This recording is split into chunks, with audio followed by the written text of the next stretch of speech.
Hello, everyone. So we're going to get started. So thank you all for being here. I hope you all had a restful weekend. And I would just want to welcome you all to the first event of PreHealth Application Week, which is your journey to the white coat. And my name is Jacqueline, and I'm an intern here at the Career Center.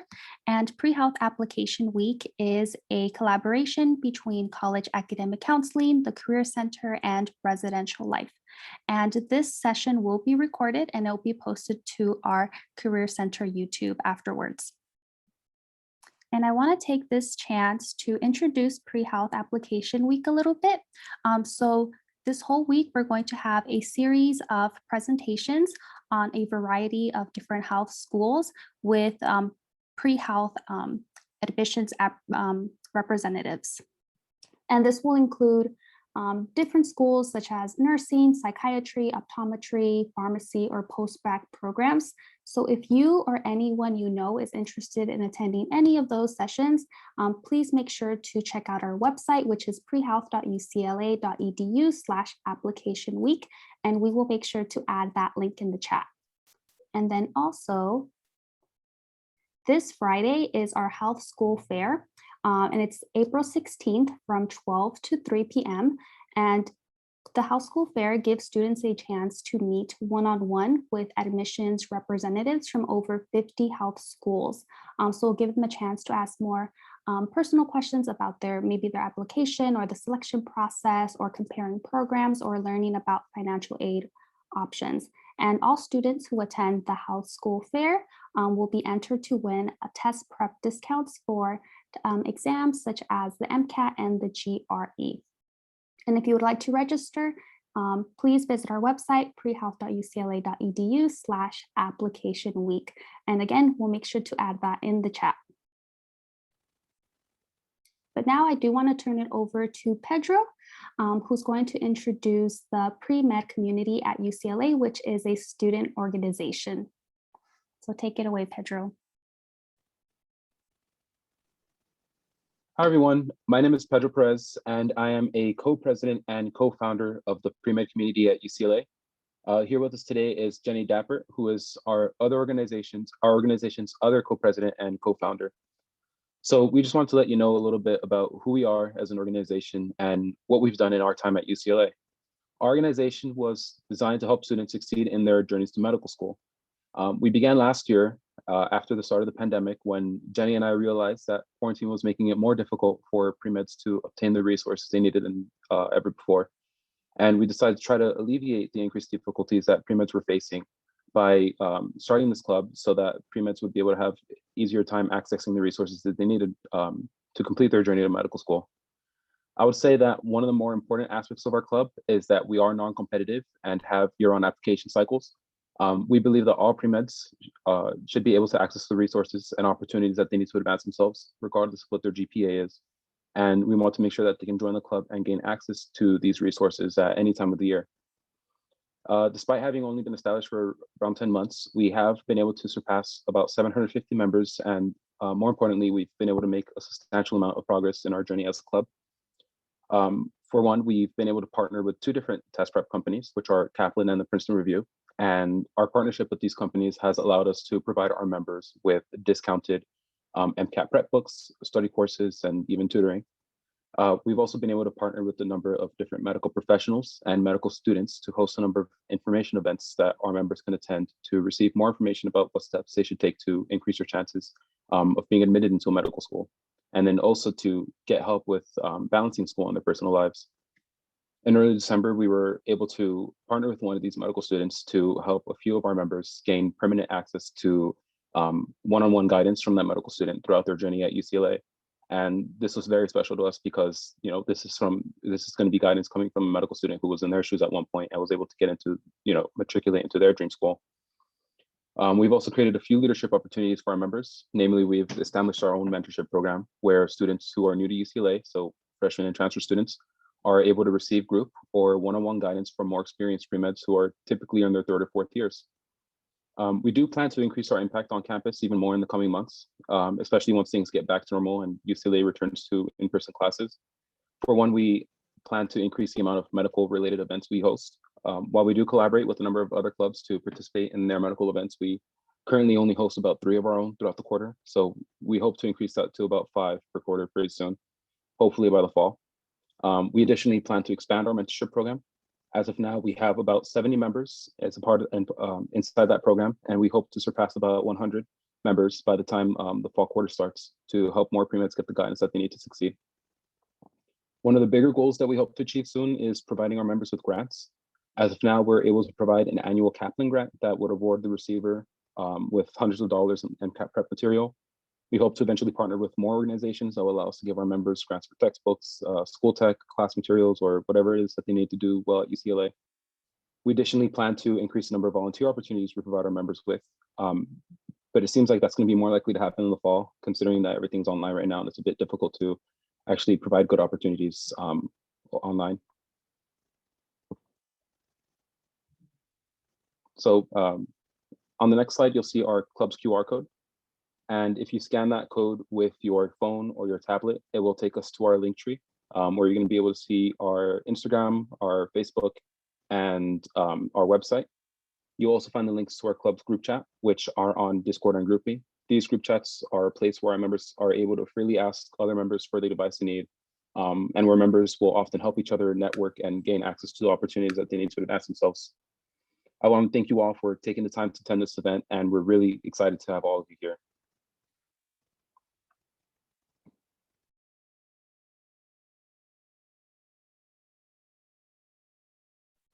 And now I want to turn it over to Jenny, who's going to help us moderate the panel and introduce our panelists.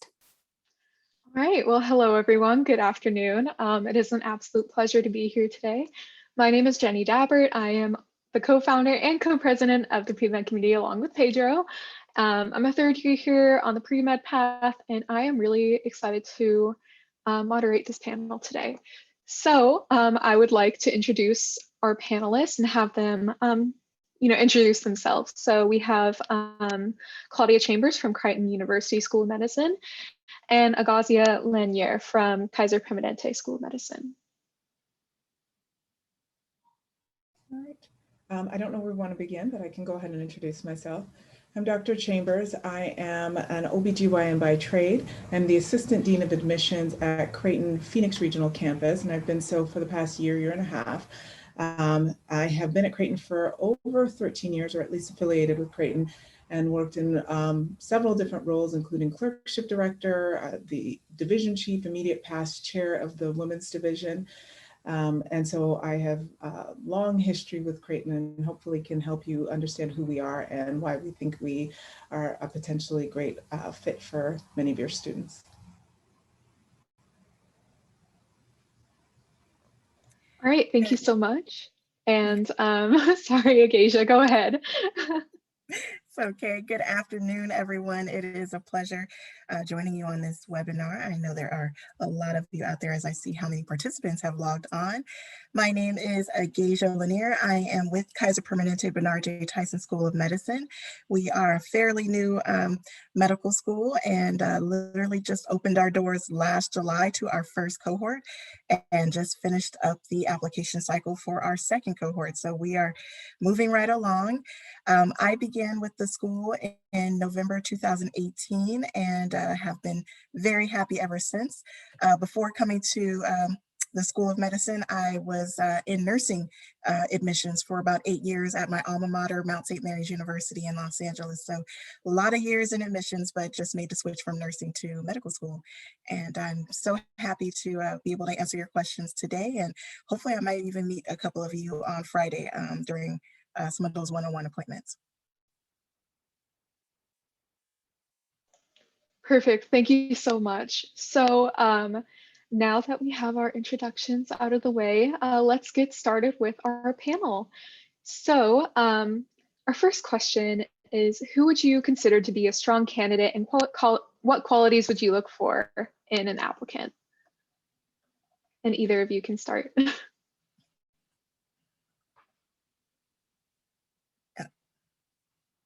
Okay, I'll start. So I always tell prospective applicants, when you are looking at medical schools, always start with reading the mission and vision of each school that you're interested in. The mission and vision of the medical school that you're interested in is going to give you an idea of exactly the type of student they're looking for. I'm not going to read you our mission and vision, but just to take a couple of things out of our mission and vision of what we're looking for, we are looking for students that have a passion for learning, a desire to serve, a commitment to improve the health and well-being of patients and their communities. In other words, we want people to, become a physician and go back to their communities that they came from and help their communities. We also want lifelong learners. We hopefully want you to, well, that's a process. You're going to be a physician. You're going to be a lifelong learner anyway. And then we want people who are leaders of change. So if you think that those qualities are you, you are probably a likely good fit for our school.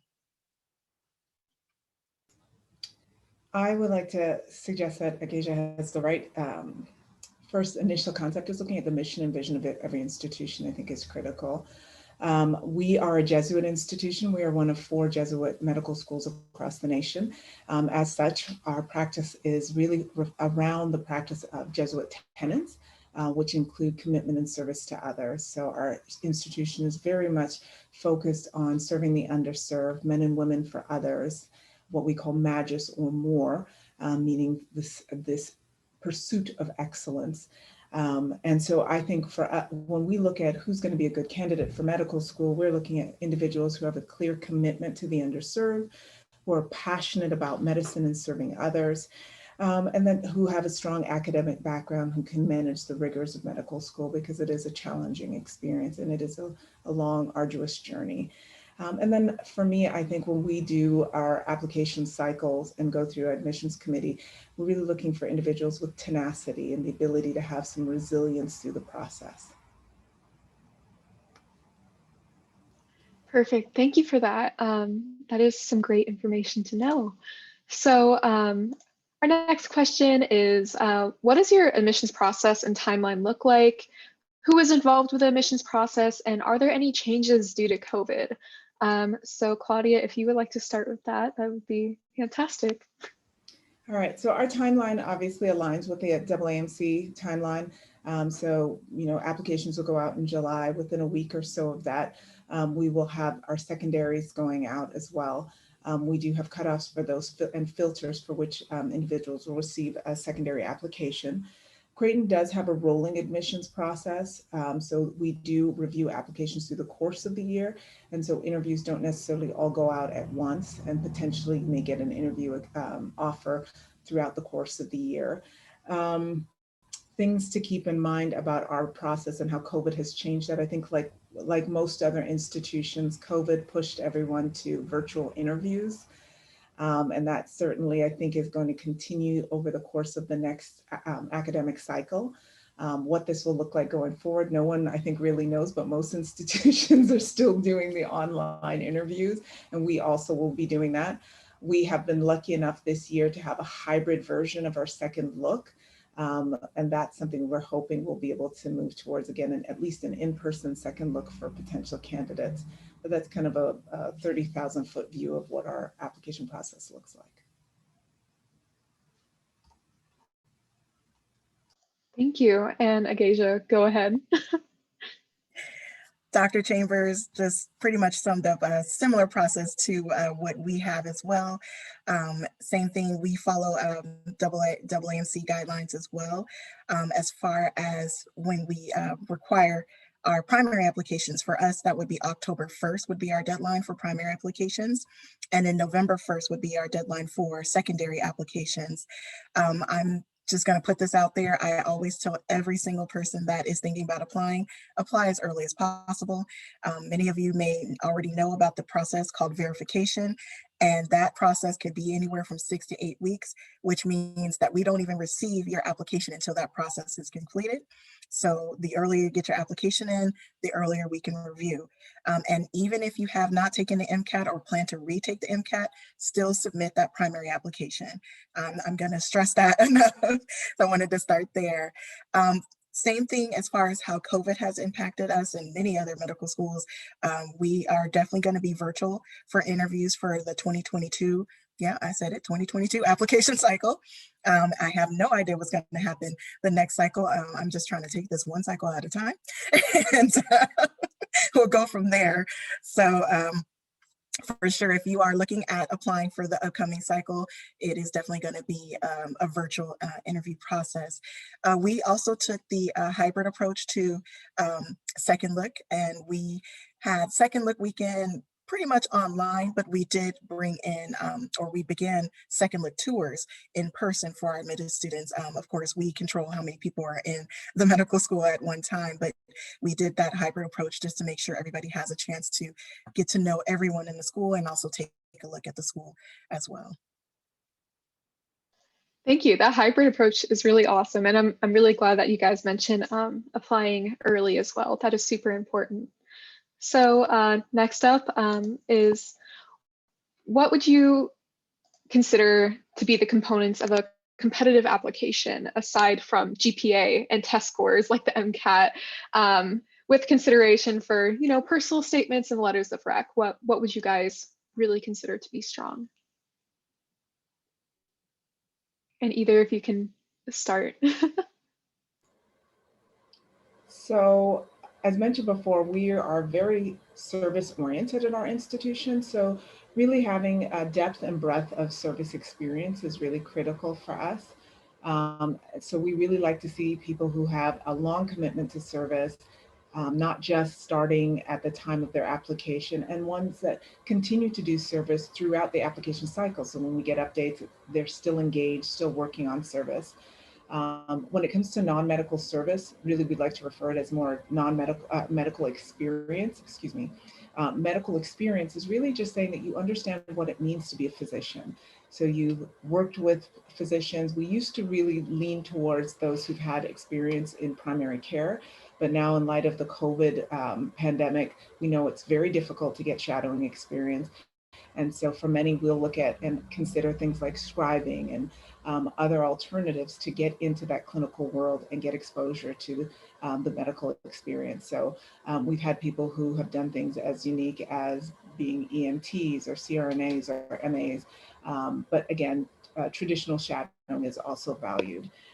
Research, we are not necessarily a research-oriented institution, but we do consider that as part of the application. Certainly leadership skills and advocacy can also play an important role in looking at an overall application. So if you're engaged and involved in the community, we look at that as well. And then personal statements are really important. I think at the end of the day, though, we look at thousands of personal statements. So really the key to the personal statement is, does the individual know you well? And are they reflective of your strengths? So the comments that they're making, do they suggest that you have the personal qualities necessary to be a successful physician? Thank you. And Thank you. All great, great advice. And I would ditto all of that that was just said by Dr. Chambers. I would say for us, we actually do have a big emphasis on research. We really do want to see research opportunities throughout your application if we can, and only because we actually require all of our students to, in order to graduate, they have to complete a scholarly project. So that is something that we want to see, because we want to see if you will have what it takes to complete that scholarly project during your medical studies. Couple of things that I'm looking for that any of our file reviewers and admission committee members will be looking for. I want to speak to anyone who's ever had any academic difficulties in their academic career. Just a tip from one of our file reviewers, you know, you can't change what has already happened, but you can definitely tell us what you did to, you know, what have you done to change that? If it was something in regards to your study habits, how did you change your study habits and you know, do better from that? If it was, you know, just grades in general, again, going back to how did you change? If it was something that happened in your life, you have to explain that to us. No one is going to be able to guess what was going on in your academic career, especially if there was something traumatic that happened in your life. So definitely please share that with us, that there's nothing wrong with that. It's only going to help us understand your journey. Don't just go for the basic. or the minimum, always go above and beyond. So if you are telling me that you have this passion for juvenile diabetes, I'm hoping to see that throughout your application. But then when I get to your volunteer opportunities and I see you've only done 15 hours of work or volunteer hours, that tells me something else. So I want to see consistency throughout your entire application, from the primary, your personal statement to your references to your volunteer opportunities and so on. So that's what I'm looking for. And my favorite thing that I like to tell applicants, and this is another quote from one of our file reviewers, is demonstrate passion, not just ambition. That sat with me. So I wanted to share that with all of you. Perfect. And I cannot agree more. That is fantastic advice. So I know that we have touched on, COVID and such, but I would really like to elaborate on, COVID and what kind of experiences students need to have, especially, during this really trying time. So the next question is, what type of experiences do programs look for students to have on their application? And what are the different considerations for the impacts of COVID? Because we know how difficult it can be. So if you could just elaborate a little bit more on that, I know a lot of our students would appreciate that. Keisha, would you like to go ahead? So I get this question a lot, and we completely understand, given the pandemic and the limited opportunities that all of you have probably experienced. But what I have seen is students are resilient. You are resilient, you know exactly what to do in times like these. So I have seen students turn to being contract tracers for, we've seen that. We have seen people still do scribing, but do it in a virtual format. We've seen virtual shadowing. So if you do have that opportunity to do anything virtual, that still counts for us. That just means that you found a different way or an alternative to still doing, research and still doing your volunteer opportunities. But then turning it towards COVID, and by the way, this is a secondary application question. We have a question, it's optional, but I'm telling everybody to do the optional essay. How has COVID, affected you? But I've seen people who said, you know what, I'm not able to do any more research. I'm not able to volunteer, at the facility I was volunteering at, but decided to work for a food bank, to help. So any way that you can help in regards to responding to COVID-19, that is something that we're looking for. We're also really big on advocacy and also social justice. So we're just looking to see, did you just jump into action in any kind of way? So I would like to echo what Agasha said. Actually, there was some ulterior motive in having her go first because we were always interested in hearing what to do during COVID. It is probably the one most commonly asked question is, how do I still get those experiences? And I would agree that I think that it's really about thinking outside of the box, really being creative. There are still opportunities out there. And it does show particularly well when we see students who've done things we've never considered or even seen before. We've had students who do, televisits to support people who are shut in, who've come up with the early parts of the pandemic, were making masks, were delivering groceries. They were meeting the community where they are. And I think that's what speaks to that desire to serve your community, is figuring out where the need is and finding ways to actually meet that need. And so that speaks really well. And during COVID, people found ingenious ways to do so. And so I certainly think there are still opportunities out there as we open up, and who knows what the next year will look like. We really are looking forward to seeing some of the things that students will have done in this time to, again, seek out the needs of the community. Showing those ways that you became resilient is the makings of a leader. Awesome. So we've been getting a lot of questions in chat, and I'm also curious about this in general. Should students consider taking a gap year to gain more of this experience? But I know thinking outside the box is a fantastic way of getting around that barrier. So I just want to hear your guys' perspective on having students take gap years, and if it would help any. Well, this is an interesting question. I would tell you that I have strong opinions on this, but I'm going to try and be as unbiased as possible. I think a gap year is only beneficial if you need it. There are some who have a strong application coming through the door and don't necessarily need a gap year. They have somehow been able to balance all of the demands of putting together a strong application while still going to school. And so they don't necessarily need that gap year to build their application. Some need it to mature a little. Others need it to get in the additional experience that they may not otherwise have because they've been focused on their academics or other, or sports or whatever it may be. So I think that's a very individual, the answer is, it really just depends on what your application looks like and where you may feel that there are gaps in your application. And if there are gaps, are there opportunities for you to grow or really bolster your application by taking that gap year? I don't think it's necessary for everyone. I do think it's become more popular than when I was applying to medical school. I think almost everybody takes a gap year now. I am going to tell you that as a physician, there are days when I wish I had taken that gap year just so that I could have spent a little more time just doing what I wanted to do for a year before jumping into a career that is all encompassing.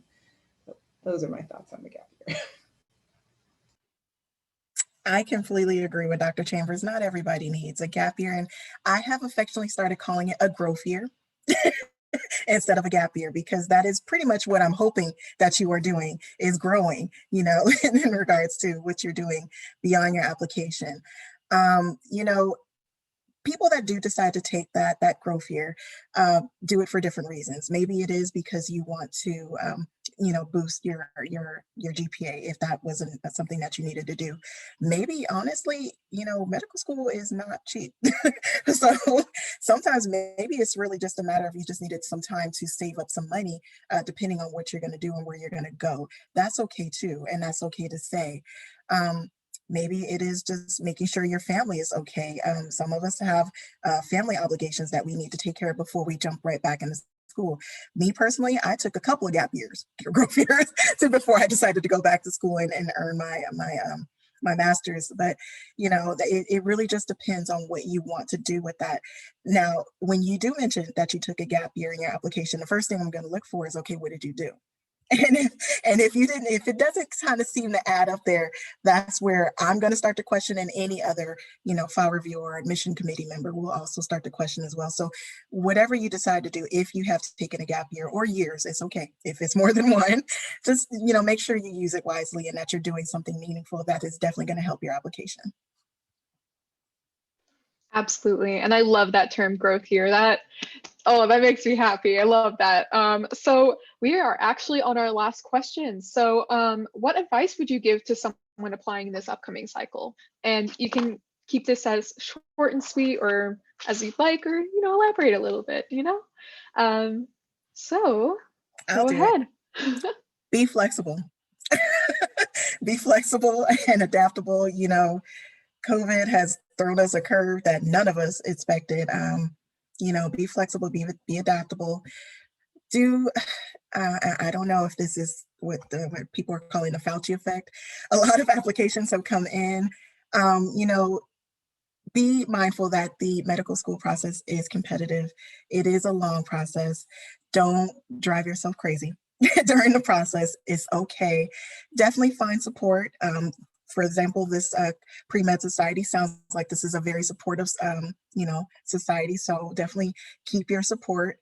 I'm just going to say it. I'm sorry. I know a lot of you probably take part in this, but Student Doctor Network, it's okay to look at that for support as well, but also be mindful. Don't go down the rabbit holes there. And if you have any questions about any institution, it is always best to go directly to that institution. There are things that pop up on SDN that are just like, that's not even true. just go directly to the source. That way you won't have any confusions. Like I said, I have nothing against it. I love that the support is there, but you also have to be mindful that a lot of other things are there too, in regards to that. So that's just my advice. And then always ask questions. It's okay. It's we're there to ask questions. My office, we have created virtual office hours for students to join us every week on Wednesdays. And yes, I'm doing a plug. Every Wednesday from 11 to 12 p.m. Pacific Standard Time, depending on where you are. And I'll put that in the chat a little bit later. But join office hours, do their information sessions. This is the best way for you to find out about the schools that you're interested in.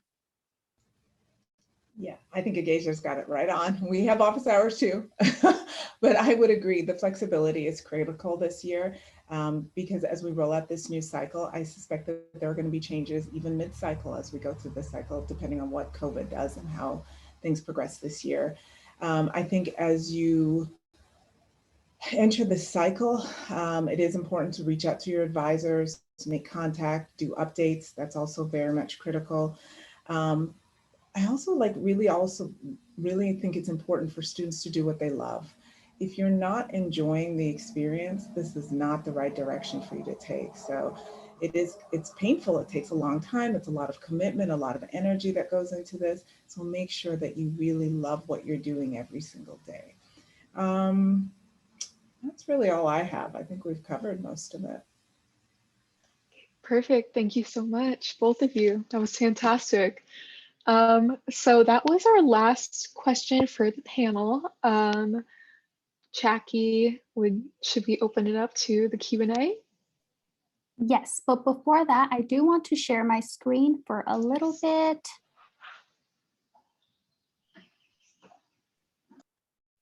Okay, so before we do the audience Q&A, I do want to make sure to share the survey form with you all.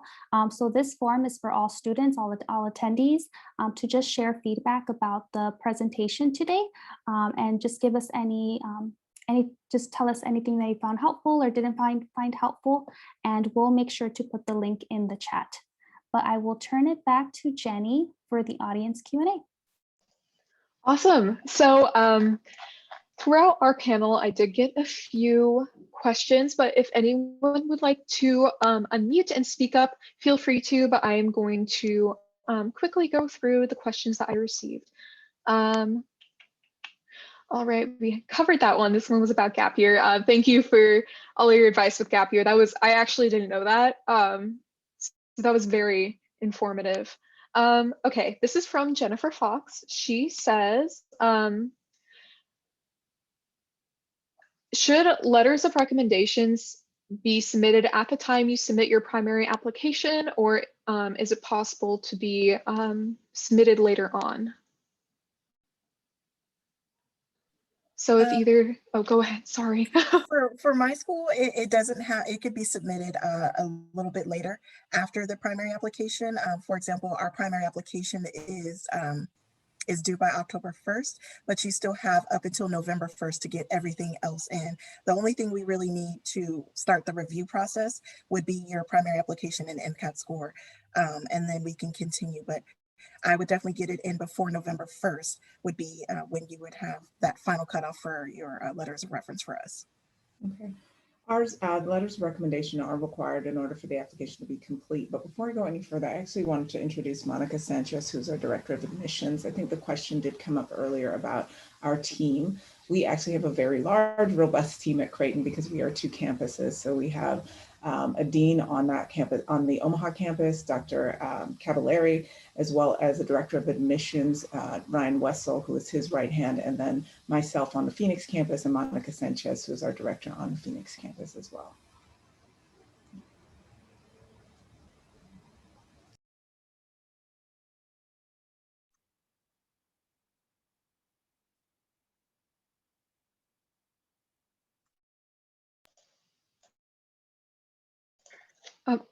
Oh, there you go. I wasn't sure, so I'll elaborate on that answer. It is required for your application to be complete. You can send it later, but note that you will not have a completed application in order to be reviewed for an interview invite until those letters are there, the 3 that we require. Okay, awesome. Thank you, Monica. Same for us. I just wanted to reiterate that, but they can come in later.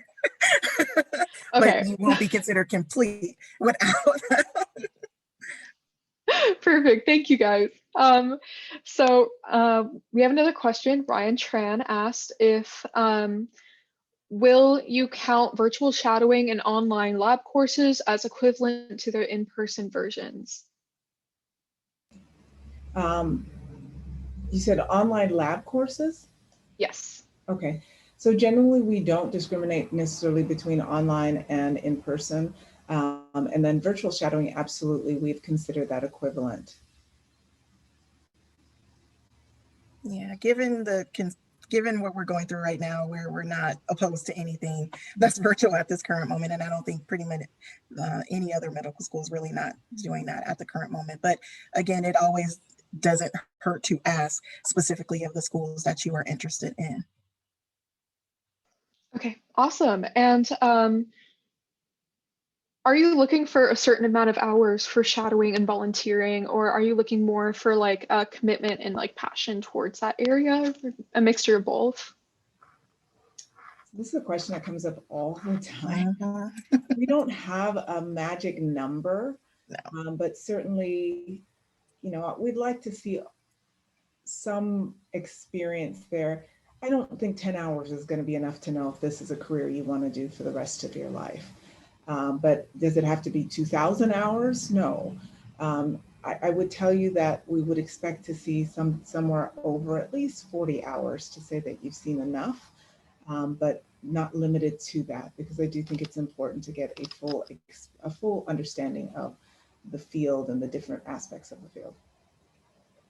I completely agree. If it's something that you're really passionate about, you're going to do more hours in it anyway, and it's going to show in your application.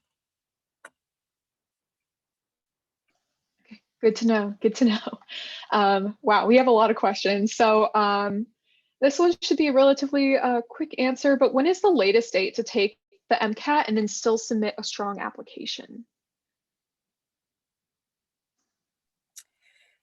If I'm not mistaken, I believe the last time to take the MCAT score, and this is for us, our deadline is October 1st. It would be September 30th would be the last date to take the MCAT exam. Ours is similar. We can accept it, but again, for the secondary cutoff, you have to at least have one take over a certain threshold in order to be considered for a secondary. So if you have a retake that comes in before interviews, we will consider that. Okay, awesome. And can you clarify what the 6 to 8 week verification period is? We have a few questions about that in the chat. Dr. Chambers, feel free to jump in and help me out on this, but verification for AAMC. I have no idea all the things that they do, but I know they are actually, this is where you're sending in your transcripts, you're sending in your letters of reference, and any other documents that AAMC is requiring for your primary application. All that goes through AAMC and goes through the AMCAS site. So they're basically updating that, putting that information in. So when we get your application as a medical school, it looks really nice and a pretty package for us, but they take care of all of the transcripts and letters of reference and things like that for all of you. I'm guessing because of the amount of people that apply to medical school, it does take quite a bit of time, and it did take a little bit of time last cycle just because of the pandemic and delay, and I think most of us didn't start getting applications until mid-July, but it's just best to get it in, just because think about you submitting transcripts and you submitting your letters of reference, and then think about 10,000 other people. That's just one school doing that same very thing. So it's a lot. The processing and getting the scores in and everything collated and consolidated into a single place is my understanding as well. Okay, awesome. We have a question from an international student. So they are from India, and they're worried about the chances of getting into medical school due to being international, and they would appreciate any advice or inputs that you guys have when it comes to the application and admissions process for international students. So I also was an international student. I'm Canadian. However, I will tell you that Creighton, you have to have graduated from a US recognized school or a US school abroad in order to be considered. And so that is one of the challenges at Creighton. Unfortunately, our school has a similar requirement. You must have a degree from a US institution, or it had to be accredited, or I believe at this point we're saying Canadian. But as far as international students, that may come down the road after we graduate our first cohort, and that's more due to accreditation requirements for us. But until that happens, right now, we're not able to accept international students as of yet. As a potential international student trying to matriculate in a medical school, I would probably recommend some type of post-bac program or some type of matriculation in a US school first and then applying. I know that's, yeah. I definitely recommend that, and definitely on and work with the different schools, at least talk to the different schools and find out what their requirements are. For us, it would be on a case-by-case situation. So if you did receive a post-bac at a US institution, that's something we can definitely look at. But yeah, also if you are an international student, but you did earn permanent residency, that is, we can do that as well. So there is just a little bit of where are you at in the process? I totally agree. Okay, awesome. Yeah, it looks like they do go to UCLA, so that's a good thing. Going to US institutions. So thank you for clearing that up. Let's see, wow. So this is about letters of recommendation. What kind of people do you recommend getting your letters of recommendation from? A mentor, a professor, employer? Like, who do you mainly look for in a letter of rec? So for our institution, certainly there are requirements for a science professor and such, but having said that, the most important thing is getting letters of recommendation from people who know you well. It is unfortunate, but we often see letters coming through that are short, they have no depth or character to them. It is better to find out if this person, one, feels comfortable writing a good letter of recommendation for you. Two, they are comfortable writing letters of recommendation and know how to do so well. And three, that they know you. Otherwise, it's just not, there's the only thing worse than a lukewarm letter is a bad letter. And so I really think those are the critical things to consider. And certainly if it's somebody you work with or have worked with in any capacity, they add value to our understanding of who you are. Completely agree. I have seen people write letters that, like, the shortest letter of reference I've ever seen was not even a paragraph, and that did not help that person at all. And I'm pretty sure that they could have found someone else that could have wrote a better letter of reference, but someone that knows you very well. And a committee member can definitely tell the difference between, you know, a professor that you do have an ongoing mentor-mentee relationship versus, you know, this is a student in my class, they received a grade of a B out of a class of 200. We need to see a little bit more than that. So that is exactly what we're looking for, just someone who knows you pretty well. Okay, fantastic. Yeah, a lot of our questions were about letters of rec. I think you guys covered that really well. We do have a question about reapplications. What kind of advice do you have for reapplicants? For the reapplicant. I actually love reapplications because to me that speaks to the grit or the resilience that we're looking for in medicine. I work with residents and students and fellows, and I want to see individuals who have the ability to say, to pick themselves up, brush themselves off, and get back in there. And so reapplication is a great thing if it's done well. And so if it's a reapplication, you really should take the time to reach out to as many different programs that you apply to who are willing to give you feedback on your application, and then whatever they tell you to do, do it. If they've told you to retake your MCATs or to work on your letters or whatever that issue is that maybe didn't get you over the threshold, really take the time to spend and make the effort to strengthen your application so that you're more likely to be successful the second go round. I am actually in the middle of our feedback appointments right now. So this is something that I'm doing as we speak. Literally, I did that this morning and I'll be doing that for the next 2 weeks.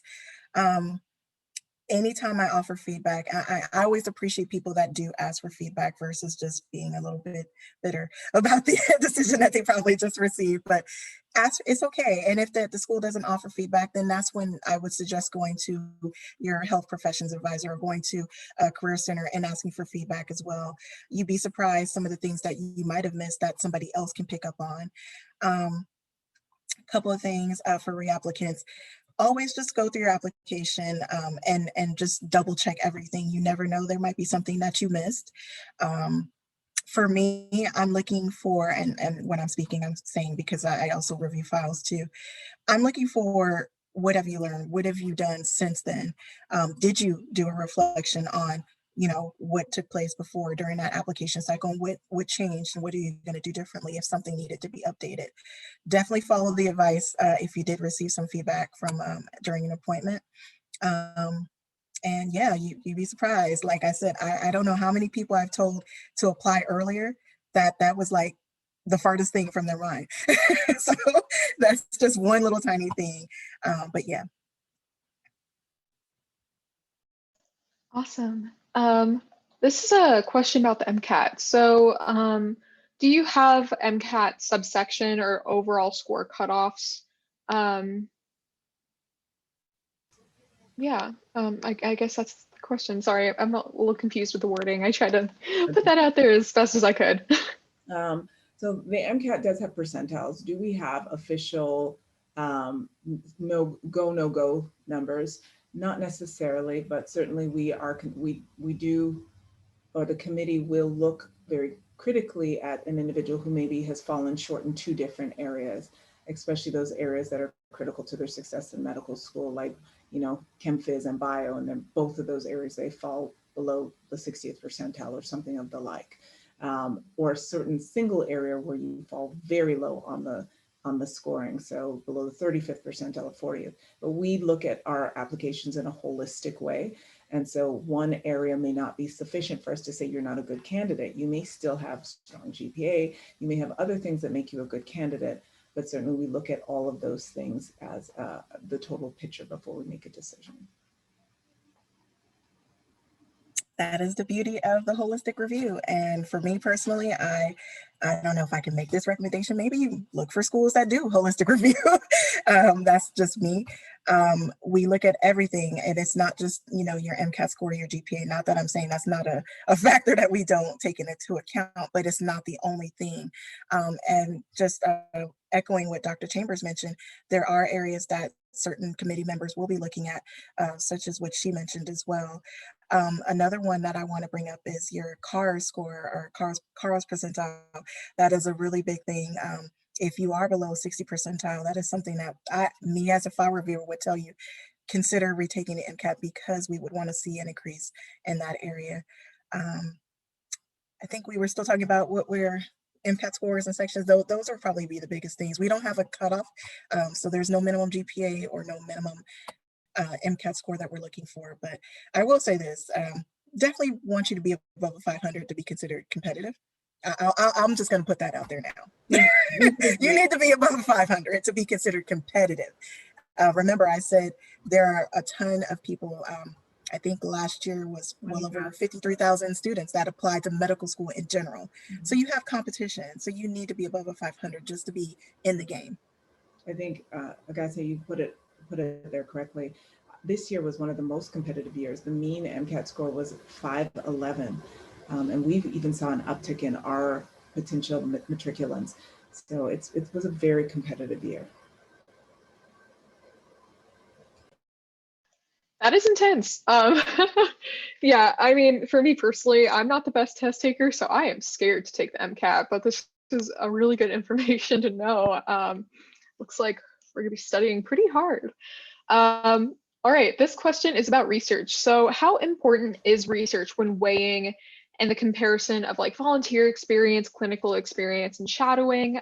Do you have any preferences? And what do you think of students who don't necessarily have research experience? Because it can be very difficult to find research in a lab nowadays. I think our answer is going to be slightly different. Applying to Creighton, you do not have to have a research experience. Sure, certainly, it does make for a, it adds to your application when we look at it in a holistic way. However, if you have no research but good community service, that community service is really that's really gonna outweigh the lack of research in our application process. But that again aligns with our mission and vision and may not be true of all schools, so you really do have to do your research. And for us, we are looking for research opportunities. Now, again, we know due to the pandemic, it may be limited for some, but the admission committee is going to be looking for that in some type of way, only because we know research is also big within our school and for our medical curriculum. So it's there. I'm not going to say that it has to be a vast amount